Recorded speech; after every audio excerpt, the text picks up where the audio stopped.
talking about Bach with. That was Jade. So I was. Do you know Jade? Jade. She knows Jade. Okay, so Jade. Jade. We were talking about Bach, even though she was playing Vivaldi, and we're going to talk about Bach, even though you're playing Telemann. And Bach, Bach like the composer, but we're just going to use the name B-A-C-H. Is it okay if I stand? Okay. I feel like I'm a little too short sitting down.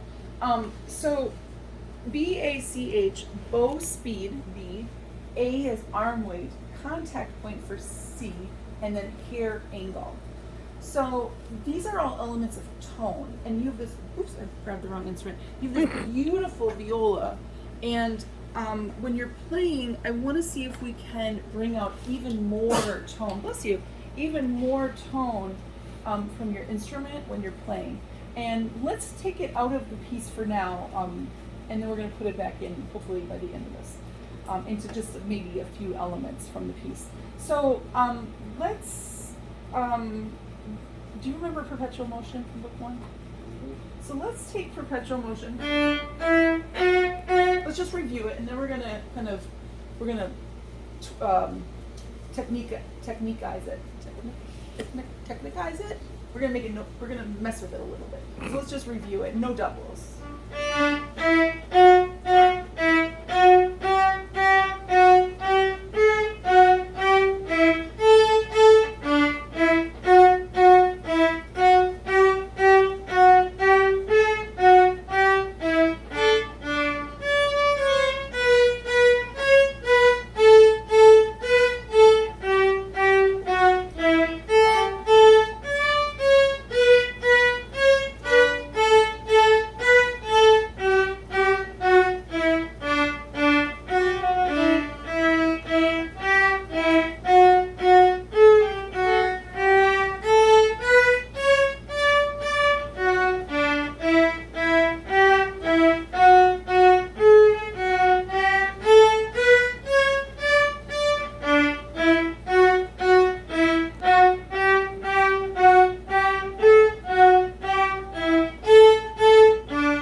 It's not so much about if you play right notes or wrong notes or whatever. It's more about the technique.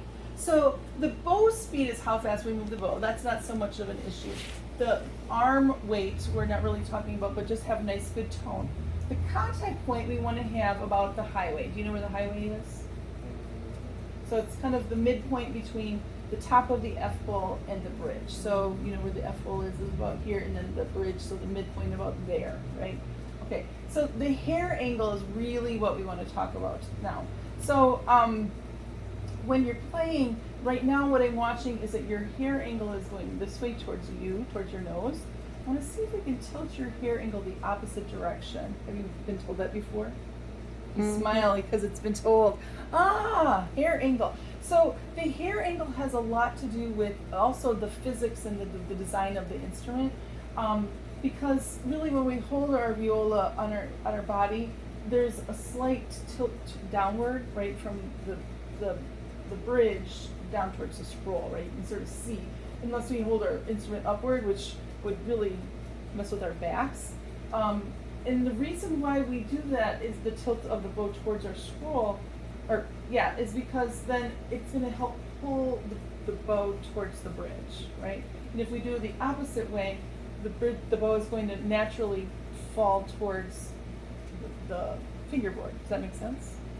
So this is kind of counterbalancing what's happening, and then we'll naturally keep our bow in the same place all the time. So just watch your bow and see if you can keep it on the highway by keeping that bow tilted towards the scroll. Can you just make your bow hold for a second? And then rest your viola on your shoulder. Good. Great. And then see if you can keep the bow just rested, tilted on your scroll. And let's play perpetual motion just like we did for now. And then we're going to technicize it in just a second. So just let it rest and see if you can keep it tilted the whole way, all the way through perpetual motion.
and you're going to have more bow and or our heavier arm. So when you, can you put your viola back up? Are you your neck getting tired or sore? Not really. Okay. Can you put your viola back up? And then what I mean by a heavier arm, I want the weight to come from this part of your arm. So it's just going to get heavier. Like, you put your bow on. And you did a really nice job of staying tilted, by the way. I'm just going to set, you can play the bow out here. Give it nice, heavy. Good. Let's try. Now we're gonna technique guys this, and we're gonna go. So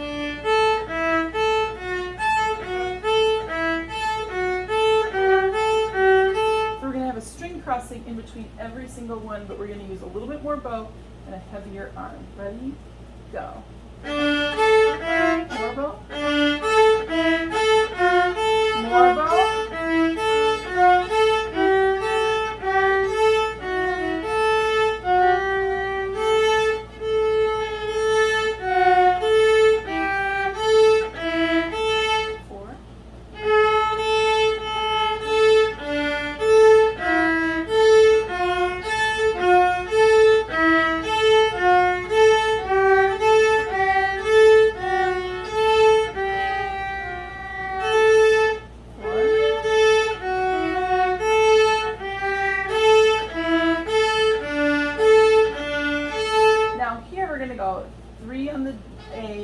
Cross to the D.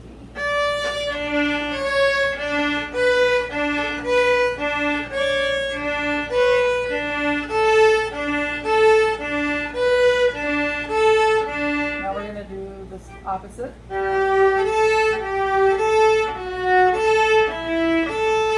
Four.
Now when you're doing this, I want you to use more elbow and less shoulder.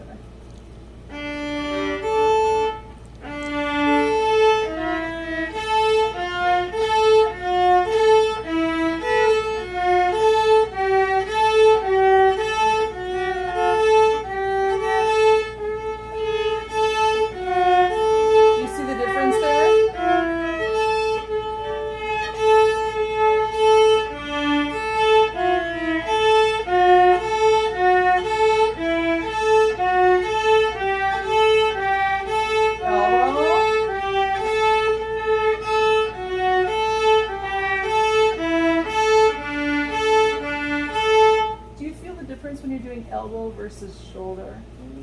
Yeah. Well, first of all, I would be exhausted if I would be constantly using my shoulder. Man, oh, your shoulder get tired? Does your shoulder ever get tired? Your shoulder seems to be doing a lot of work. So really, when you're doing these string crossings, we want it to be coming from the elbow. We want to think about, when we do these string crossings, we want to go to the smallest muscle group and then work to the next largest and then the last largest. Does that make sense? So watch how I do this. You're going to see my fingers, my wrist, and then my elbow get involved. So my shoulder is very still.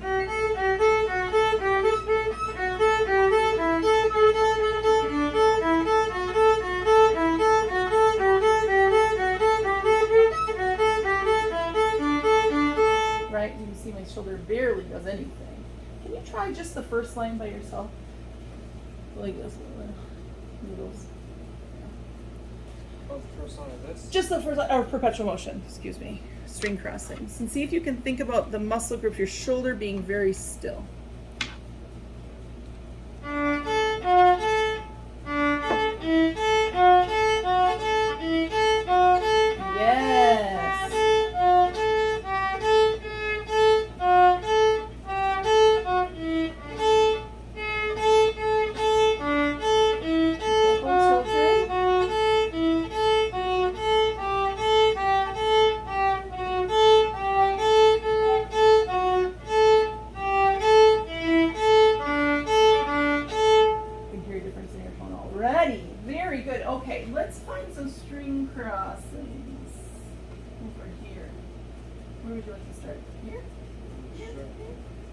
Okay, pick that, and then when you're doing your string crossings, I want you to think about how your string cross is going to be hair angle.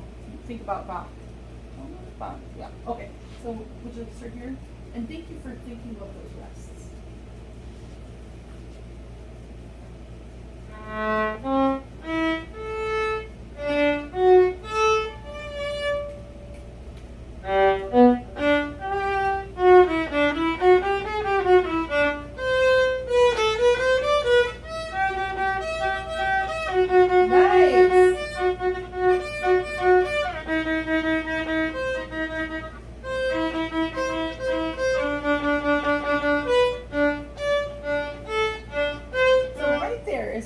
Example where we can, the fast string crossings were much better. So when you're playing,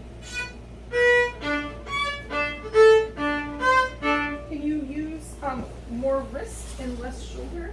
So.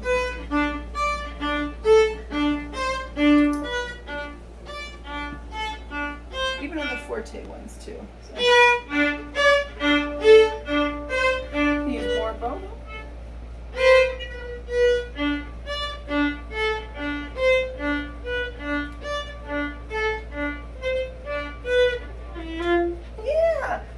How much bow have you been told to be more mezzo forte? Or can you be forte forte? Can you be more forte? More forte, more bow.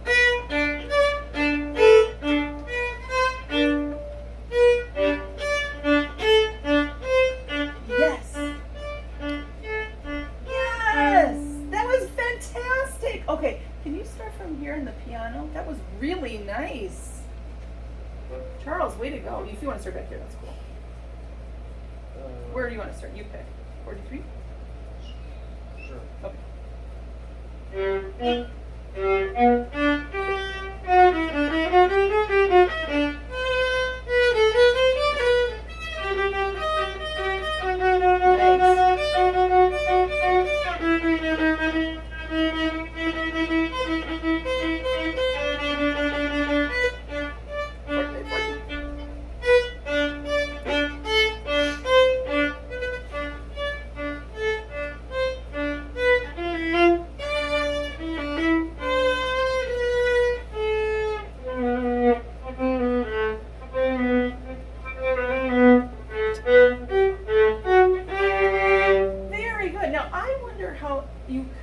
How loud you can crescendo to a forte.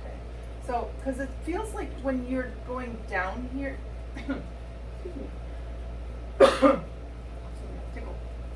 it's almost like your day crescendo, and then you're like, oh yeah, it's a forte. Can you crescendo through this? Can you try that? I like your piano though. So, slowly crescendo, crescendo, crescendo to forte. More.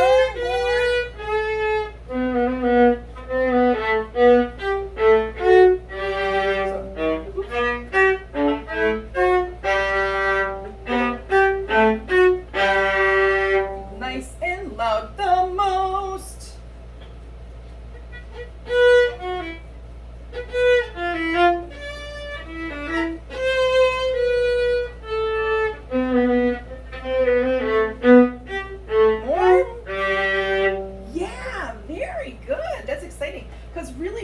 Happening there is we're handing it off to the orchestra or the accompaniment, right?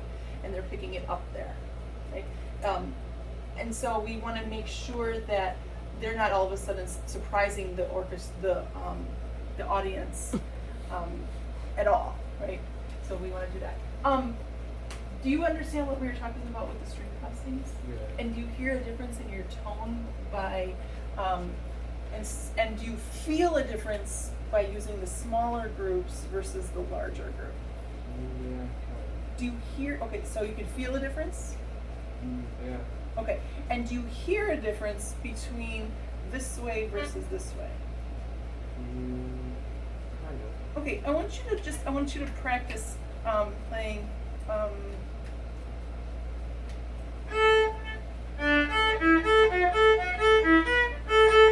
can't even think about it.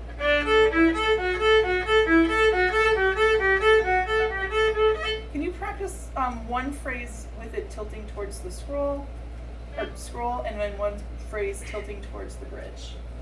And then close your eyes. I want you to hear hear the difference. Perpetual motion. Yeah, perpetual motion. So I think it's going to be the easiest for you to hear the difference.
So what do you hear when you play one way versus the other? Well, going towards the scroll is a lot like clearer. Yes. It is a lot clearer, for sure. Yeah, there's almost like this tinnier sound when it was, did you hear a little bit like of a tinnier sound when it was facing towards you? Yeah, absolutely. So with the last couple of minutes that we have, I want to just speak briefly, on the first movement. Can you play the very first phrase? And that's all we're going to talk about of the first movement. I got to say, this largo, it's very nice, and you play the notes beautifully. It takes a lot of time in musical maturity to play a slow movement. So just give yourself a few years, and with review, you'll learn to really love a slow movement. So give yourself some time. Mhm.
Thank you.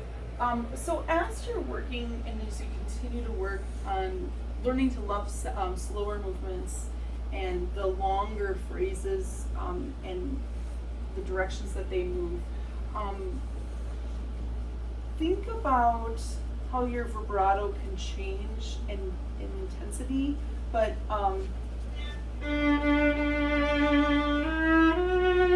I like where you have the breath marks, and I like that you are noticing them. So can you just play up to here for me? And I want you to, when you have a breath, I want you to let your fingers kind of be like a breath too. So like this. Can you do this?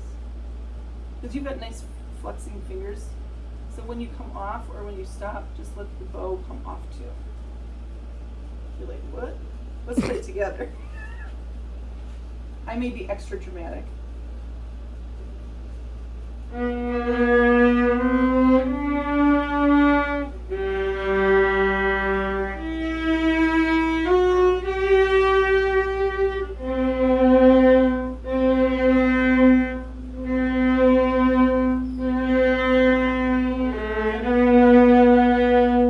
Good. So do you see how my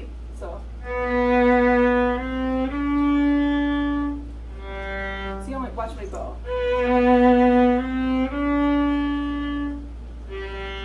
I let the bow stroke almost like a breath,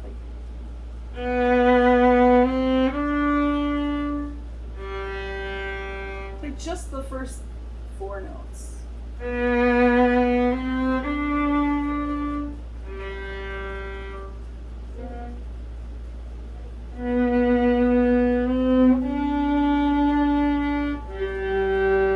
Woo, that was good. Ooh, I got goosebumps in my leg.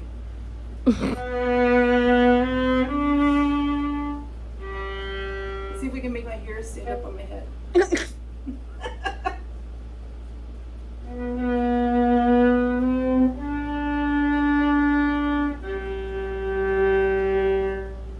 That was nice.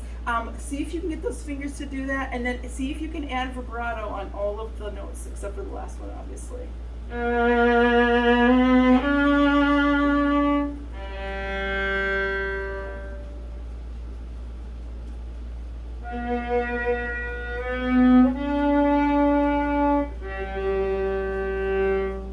Nice. I like the vibrato. Thank you. Thanks for not changing my finger. That was nice. I like that you vibrated all the way through the 4th finger. That was great. And then open notes. This is a note for everybody. Everybody. Open notes aren't just like, I like that you treated the open note like there was a shape to it. Right? So make sure that the open notes just aren't like straight sounds, but you can, shape them with how much weight or speed, like bow speed, arm weight, contact point, ear angle. You shaped it a little bit, and that was nice. I think that's what gave me little goosebumps, right?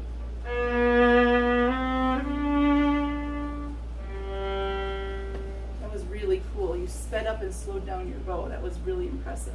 So, do you have any questions about what we worked on with string crossings or bow angle, or where it was moving from versus where it was moving from? No, not really. Okay, I think you play beautifully, and you've got a great instrument, by the way. Thanks for working so hard. We just picked that out not too long ago. Oh, nice Yeah. instrument. Good choice. Thank you so much.